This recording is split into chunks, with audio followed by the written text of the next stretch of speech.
Oke, Bung Rocky, kita lanjutkan lagi ngobrol hari ini. Dan kalau kita lihat perkembangan di lapangan dan statement-statement dari tokoh-tokoh politik, tokoh partai politik, kita sudah mulai dapat gambaran sekarang sebenarnya seperti apa nanti Pilpres 2024 yang tentu kita harap tetap tiga ya, karena kalau sekarang Ganjar dengan P3 itu fix bahkan sudah dilaporkan ke Pak Jokowi gitu ya oleh ketua umumnya. Dan kemudian kelihatannya eh, eh, sorry, PDIP dengan P3 ya, PDI dengan P3 itu Ini bertiga. ya. Ya. Tapi kalau Golkar itu kelihatannya sudah hampir pasti juga ke Pak Pak Prabowo. Jadi dia gabung di KIR, tapi Golkar tidak mau disebut begitu. Dia tidak mau disebut sebagai Golkar gabung KIR, tapi dia menjembatani antara KIB dengan KIR karena memang masih ada PAN di situ yang bingung gitu. Sampai sekarang belum menentukan sikap mau kemana gitu.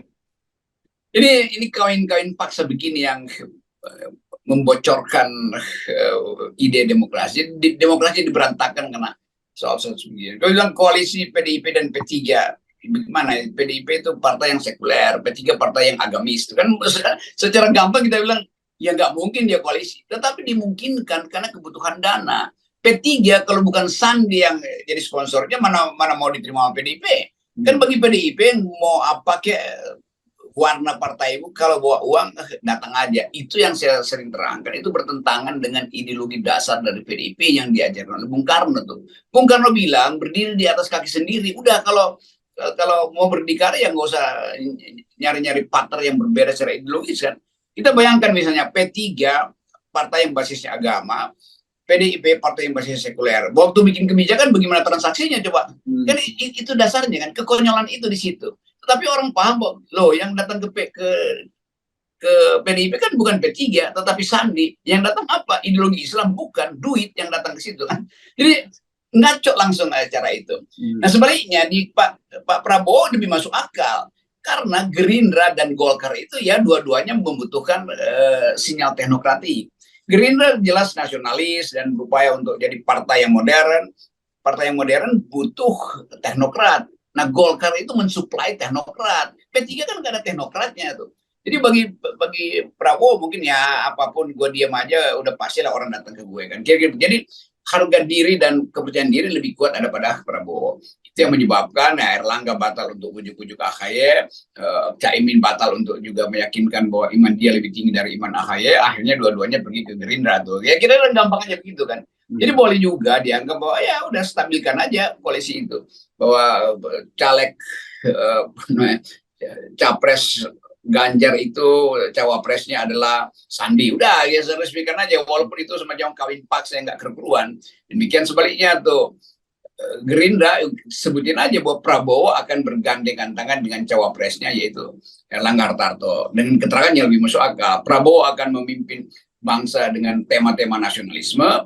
Nah, kegiatan ekonomi real, kegiatan teknokratik akan diserahkan pada Golkar yang memang secara historis kaya dengan keahlian teknokratik. Jadi tergabung di situ kan. Jadi itu lebih masuk akal tuh. Dan yang kurang masuk akal adalah kalau Anies akhirnya dibatalkan justru oleh Nasdem. Karena Nasdem kan sebetulnya pada waktu awal kan menyebutkan 3 calon. Selain Anies ada apa namanya Andika dan ada siapa satu lagi ya. Ganjar. Ya Ganjar tuh. Jadi mungkin juga Nasdem masuk angin lalu ya udahlah berbalik arah lagi narik dukungan pada Anies. Itu yang kita sebut pelanggaran etis luar biasa tuh. Dan karena itu kita dorong Anies untuk pada satu saat Anda harus hitung bahwa kemungkinan Anda untuk dibatalkan harus menemukan jalan yang lain yang kita sebut sebagai memimpin gerakan rakyat kan itu ya intinya kan supaya jadi rame itu. Lain kalau ada kesempatan misalnya calon independen tuh ya kita bisa olah sama-sama kan. Tapi mungkin juga dalam keadaan semacam ini ada calon-calon independen yang datang dari oposisi non partai. Jadi tokoh-tokoh yang vokal itu juga bisa bergabung untuk menuntut ada alternatif itu calon independen. Ada di Ramli di situ, ada Gatot segala macam tuh. Dan mereka justru mesti berkumpul di situ supaya kemampuan rakyat menilai, oke, Anies mungkin dibatalkan, Anies akan bergabung dengan faksi yang namanya calon independen, koalisi calon independen misalnya. Jadi bagian-bagian itu mesti kita hitung juga karena memang 100 hari ke depan juga ini tinggal 3-4 bulan ke depan. Semua hal bisa dibatalkan oleh keadaan ekonomi dan perkembangan global. Ya, ya. Dan kelihatannya upaya kendati Erlangga Hartarto dan Caimin gagal mujuk Demokrat, kelihatannya upaya-upaya mengganggu Demokrat nggak berhenti ya, Bung Rocky ya. Mungkin kita bisa kesimpulan juga di Mahkamah Agung bisa selesai juga karena terlampau kasar sekali kalau sampai diambil alih melalui Mahkamah Agung. Tetapi saya membaca ini, saya tidak tahu apakah ini tanda-tanda juga di berbagai daerah itu terjadi pengunduran diri sejumlah pengurus Demokrat. Saya baca di Purwakarta, kemudian di Pangandaran dan sebagainya. Nah, kan biasanya kadang-kadang kita mencium hal-hal kecil ini bisa menuntun pada hal yang besar gitu. Ini bukti-bukti kecil yang mengarahkan ada desain besar memang untuk melucuti Partai Demokrat. Sebetulnya bukan melucuti Partai Demokrat, melucuti fungsi Partai Demokrat yang mengusung Anies, kan itu dasarnya kan. Jadi kelihatannya begitu. Kalau soal hukum ya agak berat lah kan. Masyarakat kelas menengah juga tahu bahwa bagaimana mungkin Muldoko itu menang PK. Sementara dia sendiri itu nggak punya kekuatan untuk menerangkan bahwa dia mampu memimpin Demokrat. Jadi dianggap bahwa ya Muldoko pasti disuruh Jokowi. Nah Jokowi mungkin merasa udah terlalu jauh lah.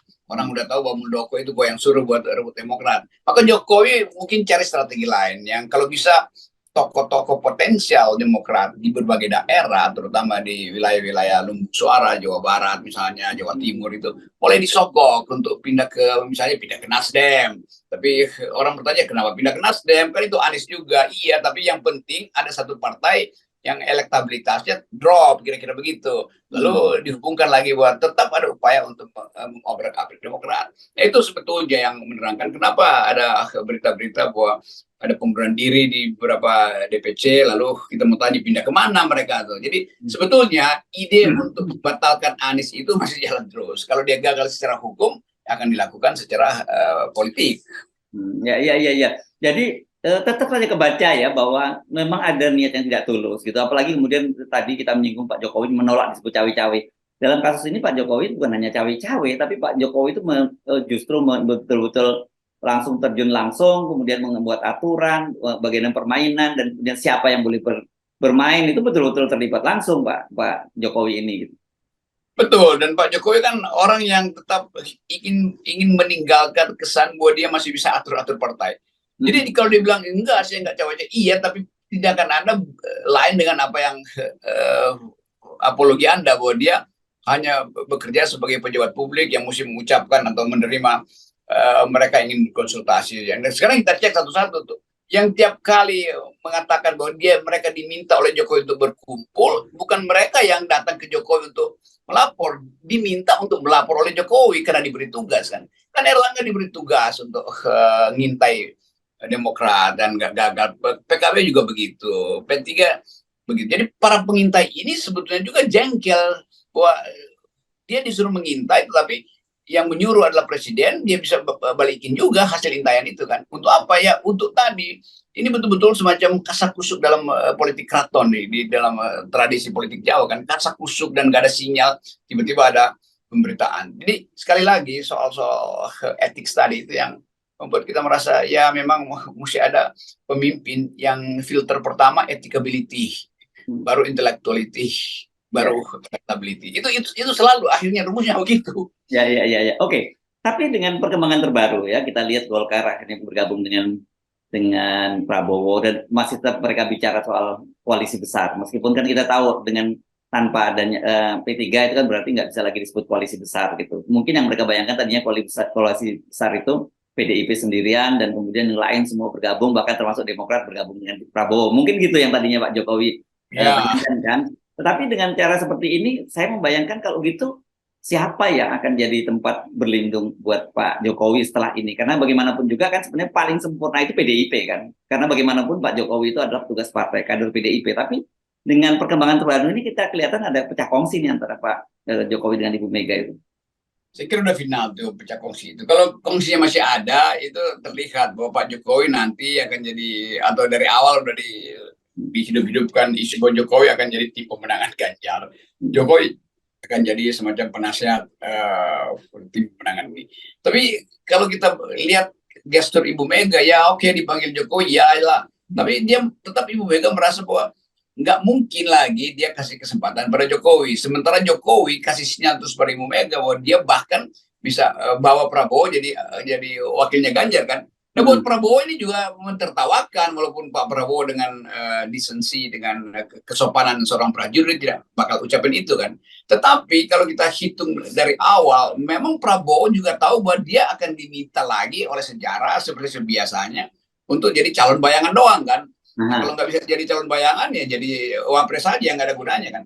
Tapi Prabowo ini to be or not to be. Tentu bagi Gerindra juga, kalian mulai cengin kita tuh. Kalau kita partainya 0, boleh aja, tapi kita partai 2 digit loh. Nah, Jokowi nggak hitung itu, bahwa harga diri Gerindra itu sekarang lagi naik-naiknya tuh. Di mana-mana orang merasa ya Prabowo ada di depan itu. Karena itu isu-isu yang sampingan kayak ke Jokowi mau kasih kesan dia masih bisa nyuruh Erlangga untuk jadi calon wakil presidennya Prabowo. Ya itu bagi Erlangga, oh iya itu penting juga gue di endorse. Tapi satu waktu Golkar akan bilang, iya Anda udah selesai Pak Jokowi, sekarang eranya Golkar tuh. Jadi kira-kira begitu, demikian juga Caimin segala macam kan. Jadi Jokowi nggak bisa baca gestur asli dari Golkar, gestur asli dari PKB itu, apalagi gestur asli dari Gerindra tuh. Dan itu yang memungkinkan kita menduga ini akan tergelincir loh Pak Jokowi di ujung 100 hari terakhir ini menjelang bulan September. Dia tiba-tiba tahu ternyata yang dia suruh-suruh itulah orang-orang yang munafik juga, hanya supaya Jokowi nggak naik darah atau terlihat bahwa Jokowi masih kendali, mereka lakukan. Sementara di antara mereka saling wa-waan, itu lu disuruh Jokowi ya, gue juga disuruh nih, kita apain ya suruhan itu ya, kita bagi dua deh. Kan begitu yang terjadi kan, intrik di dalam gengnya Jokowi sendiri.